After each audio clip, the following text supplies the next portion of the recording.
Hello বন্ধুরা, welcome to my channel. আমি সুশান্ত। আজকের ভিডিওয়ে আমরা তৃতীয় শ্রেণীর দ্বিতীয় পর্যায়ক্রমিক মূল্যায়ন প্রস্তুতির জন্য রায় ও মার্টিন প্রশ্নবিচিত্রা থেকে গণিত বিষয়ে 9 নম্বর মডেল সেটটি সমাধান করব। আর ভিডিওটি শুরু করার আগে বলি, চ্যানেলে যদি প্রথম এসে থাকো চ্যানেলটিকে অবশ্যই সাবস্ক্রাইব করে নিও এবং বেল আইকনে ক্লিক করে অল অপশানটিকে অন করে দিও। তো দেখো, একের দাগে কি বলেছে, সঠিক উত্তরটি বেছে নিয়ে লেখো। ক্ষুদ্রতম জোড় সংখ্যাটি হলো 0, 1 নাকি 2। জোড় সংখ্যা বলেছে, তাহলে উত্তর হবে 2। কয়েকটা কোনো সংখ্যাকে 6 দিয়ে ভাগ করলে ভাগশেষ হতে পারে 6, 4 নাকি 8। তো দেখো, এইখানে একটু ভালো করে বুঝে নিতে হবে। 6 দিয়ে ভাগ বলেছে, তার মানে 6টা কি ভাজক। তাহলে ভাজকের থেকে আমাদের ভাগশেষ সবসময় কি হবে, ছোট হবে। তাহলে এখানে উত্তর হয়ে যাবে 4। গয়টা দেখো, একটি ষড়ভুজের বাহুর সংখ্যা 5, 6 নাকি 7। উত্তর হয়ে যাবে 6। ষড়ভুজ মানে 6টি। আচ্ছা, 3 দ্বারা বিভাজ্য সংখ্যাটি হলো 181, 182 নাকি 183। তো 3 দ্বারা বিভাজ্যতার নিয়ম তোমরা নিশ্চয়ই জানো। কিভাবে বার করতে হয়, অঙ্কগুলিকে যোগ করতে হয়, যোগ করে সেটা যদি 3 দিয়ে ভাগ করা যায় গোটা সংখ্যাটি, তাহলে 3 দ্বারা বিভাজ্য। এখানে উত্তর হবে 183। আচ্ছা, 2-এর দাগে শূন্যস্থান পূরণ করো। কি বলেছে, একটা চিত্র দেওয়া রয়েছে, ছবিটিতে ত্রিভুজের সংখ্যা কটি। এখানের মধ্যে ত্রিভুজ কটা আছে আমাদের বার করতে বলেছে। দেখো ভালো করে, এই একটা ছোট পাড়া। আচ্ছা, এখান থেকে আমরা যদি এই গোটাটা ধরি তাহলে 2টো হয়ে গেল। আচ্ছা, আবার এই দিক থেকে দেখো, এই একটা, 3টে, এই গোটাটা ধরলে 4টে, তাহলে মোট 4টি। আচ্ছা, এরপর বলেছে 0 থেকে 10 এর মধ্যে মোট ড্যাশটি বিজোড় সংখ্যা আছে। 0 থেকে 10-এর মধ্যে বিজোড় সংখ্যা কোনগুলো গুনে নাও।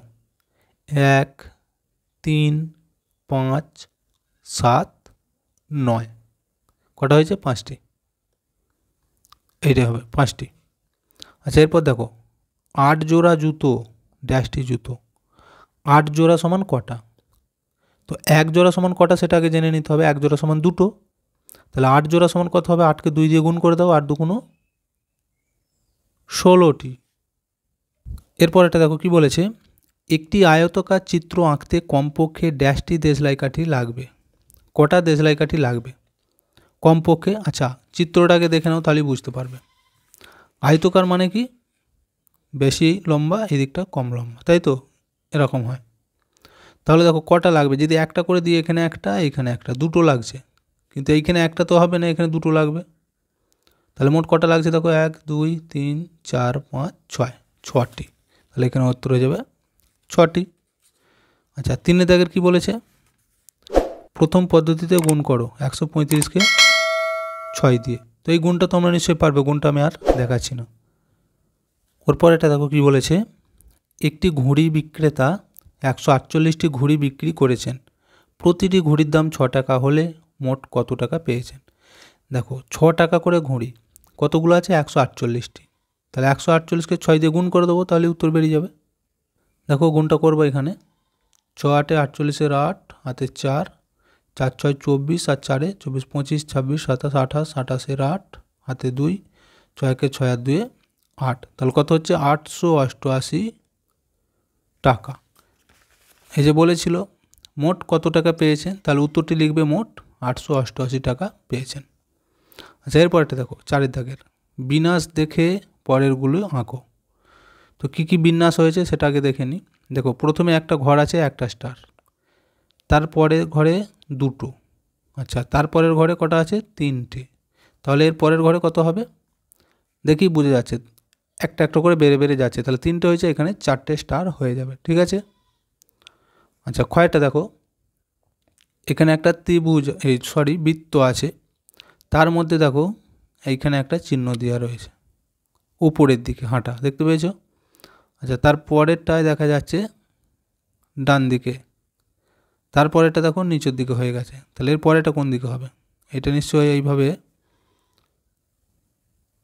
গোল হবে আর এই দিকে হয়ে যাবে, বুঝতে পেরেছ। 5-এর দাগেরগুলি দেখো কি বলেছে, বাম দিকের সঙ্গে ডান দিকে মেলাও। এই দিকেতে ভাগগুলো দেওয়া রয়েছে আর এইদিকে তাদের উত্তরগুলো আছে, কোন উত্তরটার সাথে কোনটার মিলবে দেখাতে বলেছে। তো দেখো এগুলো ভাগগুলো যেহেতু ছোট ছোট আমি আর করে দেখাচ্ছি না। এই 303কে 3 দিয়ে যদি ভাগ করা হয় ভাগফল হবে এই 101, এইটা দেখতে পেয়েছো। তাহলে আমি এখানে ক বলে লিখে দিচ্ছি। আচ্ছা, তারপরে দেখো 450কে যদি 5 দিয়ে ভাগ করা হয় তাহলে ভাগফল কত হবে? 5 দিয়ে ভাগ করে দেখো, 5 9 45, 90, এইটা হবে, এইটা খ।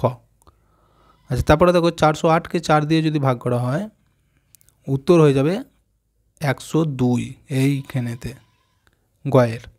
আর 700কে যদি 7 দিয়ে ভাগ করা হয় উত্তর হবে 100, তাহলে এইটা হচ্ছে ঘ। 6 দাগেরগুলি দেখো এবার কি বলেছে, জোড় সংখ্যাগুলিতে গোল চিহ্ন এবং বিজোড় সংখ্যাগুলিতে এরকম 4 চৌকো চিহ্ন দিতে বলেছে।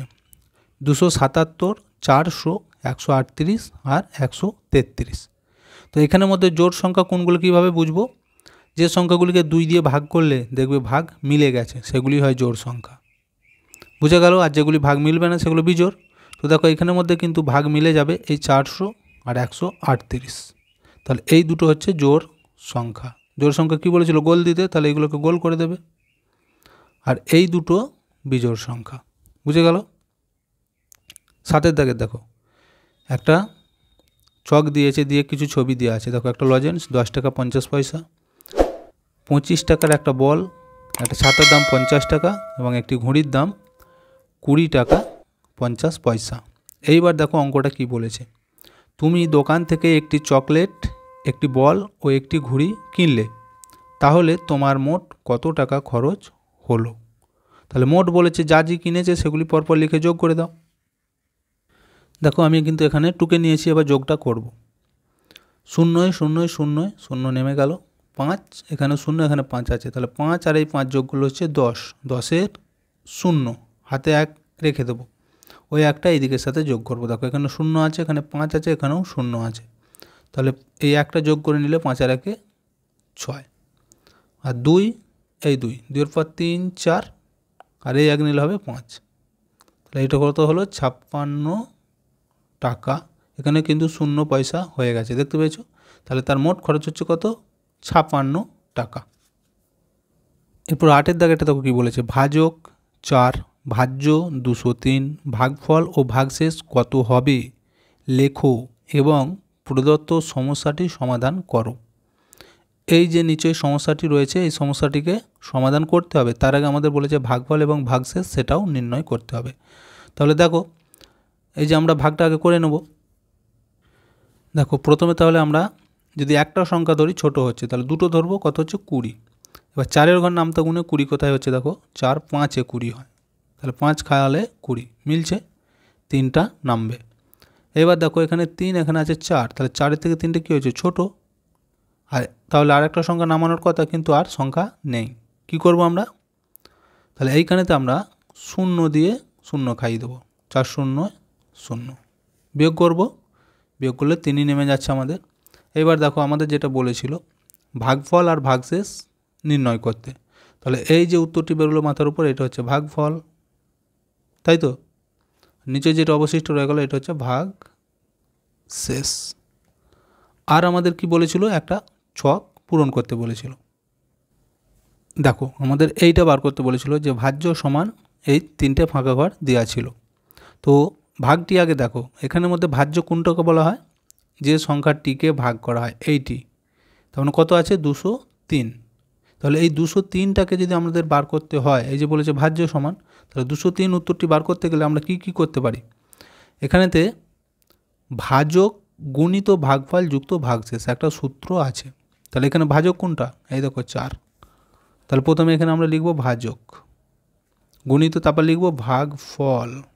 কোনটা ভাগফল? এই দেখো মাথার উপরে, আর যুক্ত ভাগশেষ মানে এই নিচরটা ভাগ শেষ। তাহলে এবার আমরা দেখে দেখে শুধু লিখে দেবো, এই যে ভাজক কত ছিল? 4, গুণ ভাগফল কত ছিল? 50, যোগ ভাগশেষ কত ছিল? 3। দেখো এগুলোকে যদি আমরা সমাধান করি দেখবে উত্তরে এই 203 বেরিয়ে যাচ্ছে। তাহলে এই 50 আর 4 গুণ করলে কত হবে? 200, যোগ 3 সমান 203, এটাই উত্তর। এরপর দেখো 9 দাগের কি বলেছে, যে নিচের ছবিতে কোন আকার কটি আছে লেখো। এই যে ছবিটি দেওয়া রয়েছে এইখান থেকে দেখে দেখে লিখতে বলেছে। কি বলেছে? অর্ধবৃত্তাকার ক্ষেত্র। অর্ধবৃত্ত কাকে বলে? একটা গোল পুরোটাকে বলা হয় বৃত্ত, তার আধখানা যদি হয় সেটাকে বলা হয় অর্ধবৃত্ত। তাহলে দেখো এখানে কোথায় কোথায় আছে অর্ধবৃত্ত, এই দেখো এই যে গোল তার মাঝে কিন্তু লাইন টানা আছে, তার মানে অর্ধবৃত্ত। ওই দিকটা একটা, এইদিকে একটা, দুটো, আবার এই একটা তো আছে একটা, দুটো, তাহলে মোট কটা হলো? 4টি। তাহলে এখানে উত্তর হবে 4টি অর্ধবৃত্ত। তারপর আছে ত্রিভুজ। ত্রিভুজ কটা আছে গুণে দেখো ভালো করে, একটা, দুটো, তিনটে, এই দেখো এখানে একটা, 4টে, এইখানে একটা, 5টা, আর এই দেখো এখানে একটা, মোট 6টি। তাহলে ত্রিভুজ 6টা। এরপর বলছে বর্গাকার ক্ষেত্র। বর্গাকার ক্ষেত্র কাকে বলে? 4 দিকটাই যা সমান হয়, 4টে বাহু। তাহলে সেখানে কটা আছে দেখো, এই একটাই আছে, 1 হয়ে যাবে। আর বৃত্ত মানে বৃত্ত কটা আছে গুণে দেখো, এই দেখো ছোট একটা, এই একটা, দুটো, এই একটা, তিনটে, এই একটা, 4টে, তাহলে মোট 4টি। বুঝে গেল? তো দেখো পুরোটা আমাদের কমপ্লিট হয়ে গেল। ভিডিওটি এখানেই শেষ করছি। ভিডিওটি যদি ভালো লাগে অবশ্যই একটা লাইক দিয়ে দিও এবং শেয়ার করে বন্ধুদেরকেও দেখার সুযোগ করে দিও।